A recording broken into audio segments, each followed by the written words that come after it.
Israeli military has now asked around 100,000 Palestinians living in areas east of Rafah in Gaza to evacuate the area. That's ahead of what the military has described as an operation of limited scope. The order comes following an Israeli attack that killed 22 people in Rafah, including 8 children. Since October last year, Israel's intensified its bombardment of the Gaza Strip, killing over 34,000 Palestinians. More than 1 million others have now been displaced. Meanwhile, a group of displaced Palestinians living at a makeshift camp in Rafah say they have literally nowhere to go. الاحتلال الإسرائيلي أخبر الناس أنها تذهب إلى رفح وأنها منطقة آمنة، واليوم يقول لك اطلع من رفح. طب وين تروح الناس؟ أين ستذهب كل هذه الجموع؟ 1.5 مليون أو 2 مليون بني آدم، وين بدهم يروحوا؟ إلى أين سيذهبون يعني؟ إيش يروحوا على البحر يعني؟ وين بدها تروح الناس بعد ما أخبرونا أنها منطقة آمنة؟ يعني بدهم يبيدوا الناس إبادة جماعية. هذا اللي حتفهموا، هذا اللي فهمناه يعني. Professor Siphamandla Zondi is a professor of politics and international relations at the University of Johannesburg. Professor, good afternoon to you. The US has told Israel not to go into Rafah. Almost every other country in the world has also told Israel not to do it. Is Israel going to go in anyway? Yes, good afternoon. And of course, the Israeli Prime Minister has come out very forcefully indicating that if Israel must stand alone, it will stand alone. It will finish what it started. So it will continue to conduct what it calls a military operation, pretty much similar to what Russia calls its invasion of Ukraine.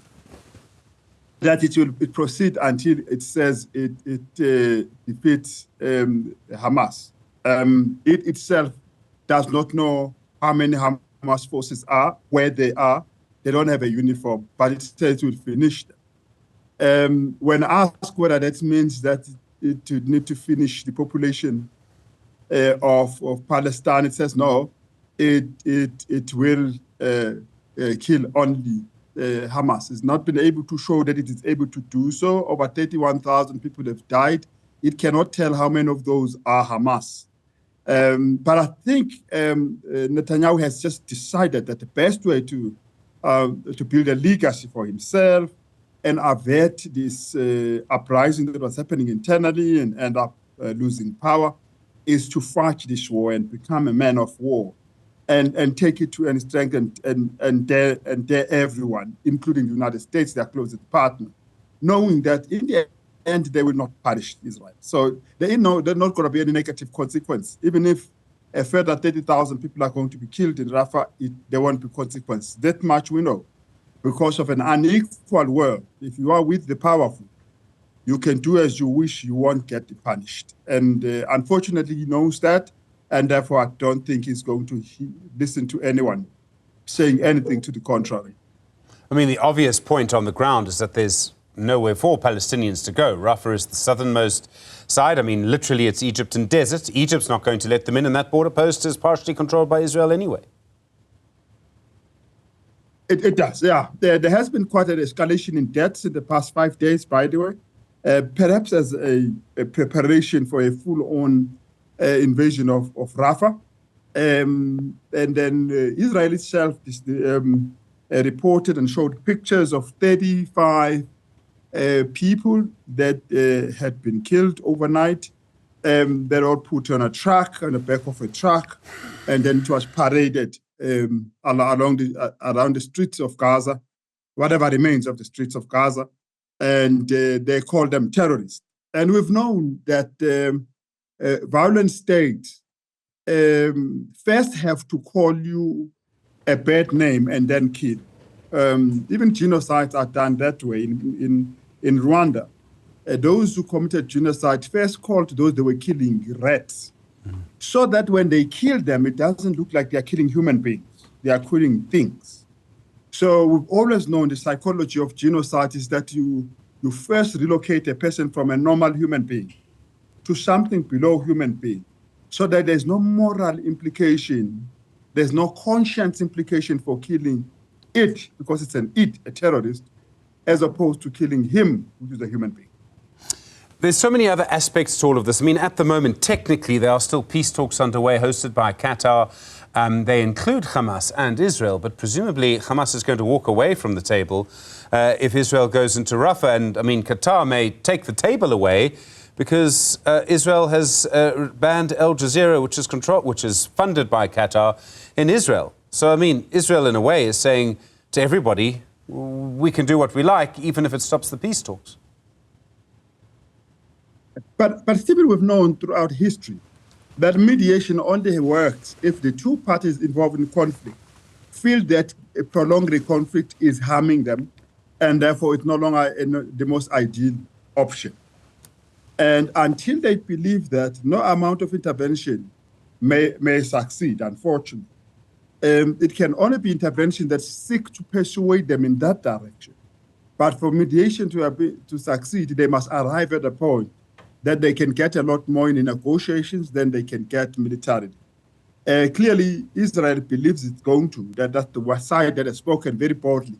It feels that it is very close to victory. It has destroyed, as it says, battalions of Hamas throughout Gaza.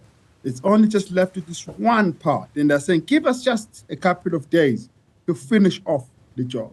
Under those conditions, you're not going to have a proper focus on mediation and giving it a chance. I'm not quite sure if Hamas wants the dialogue to. It might need to, because it wants to appear to have won the game through negotiation. But the Israeli side feels that they're being robbed of a victory just before they have it, because they truly believe in Rafah. That's where the victory would be seen. You mentioned the sort of objective of Israel and Netanyahu's objective to sort of be a man of war in a way. And this is a question that's really been at from the very beginning, from the first time that Israel went into Gaza, is what is the objective? Now, the objective cannot be to get rid of Hamas, because that would surely be impossible. You made the point they don't wear a uniform. And is that now the problem that Israel has? What is the objective? At what point does Israel stop the war? Does it stop the war at 30,000? Clearly not. Does it stop the war at 60,000? Maybe. I mean, I really don't want to go up from there because it's just too terrifying. Does it stop the war when it has complete control of Gaza and every Palestinian is on the desert in Egypt? I mean, this is the problem now, isn't it?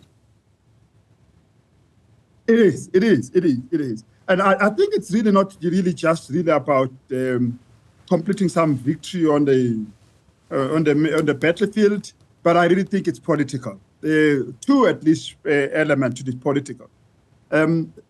Before this war started, Netanyahu had been facing huge protests in various cities in Israel, who were rejecting his government over a number of quite undemocratic moves, changing laws and restricting certain rights of people. So people are rising up against this government.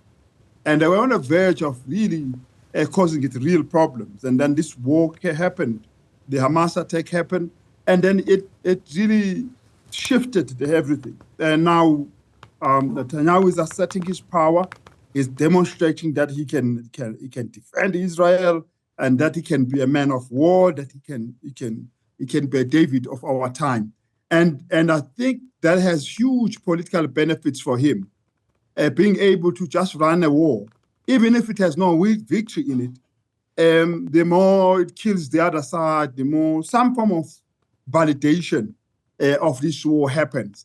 We must all remember that men of war find value in the fact that the war happened, and the value that in the war they scored certain victories. They might not have won the war as they've done in the past, but at some point they're able to declare for themselves the war is now won, but they don't have to prove for you, and then withdraw, and then say they've won the war, and then you get the political mileage out of it.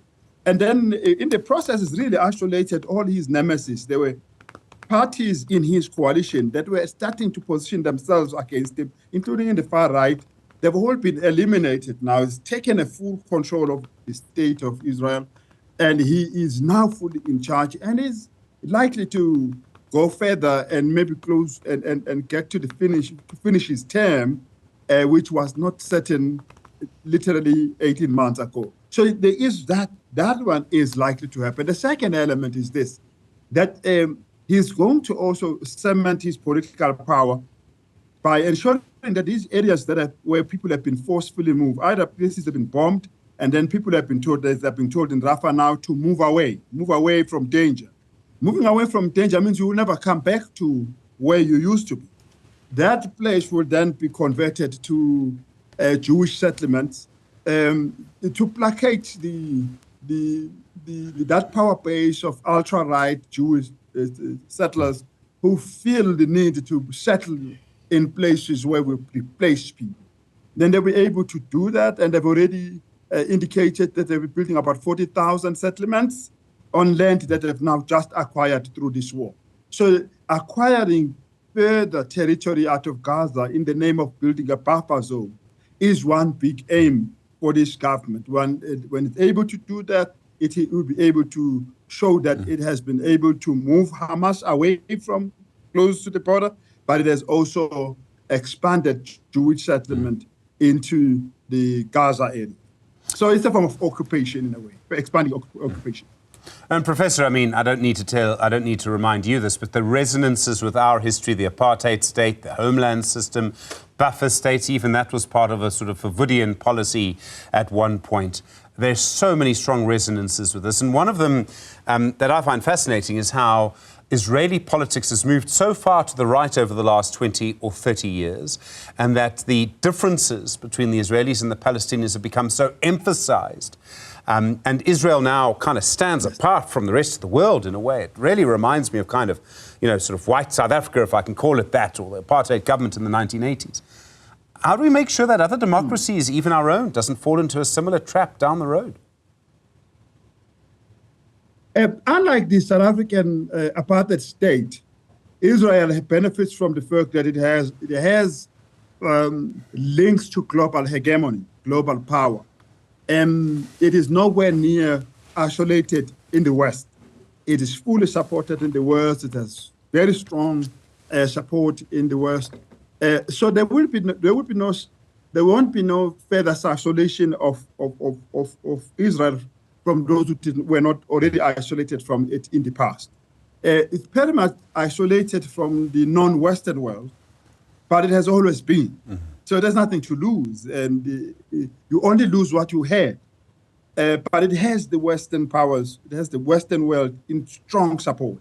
You won't believe the level of support for Israel in Western states at political level, political elite, is much stronger now than it has been in the past. So the more it acts like this, the more you see barbarity, cruelty, the more the Western powers hold on to it, because somehow it is seen as a buffer between the West and the other.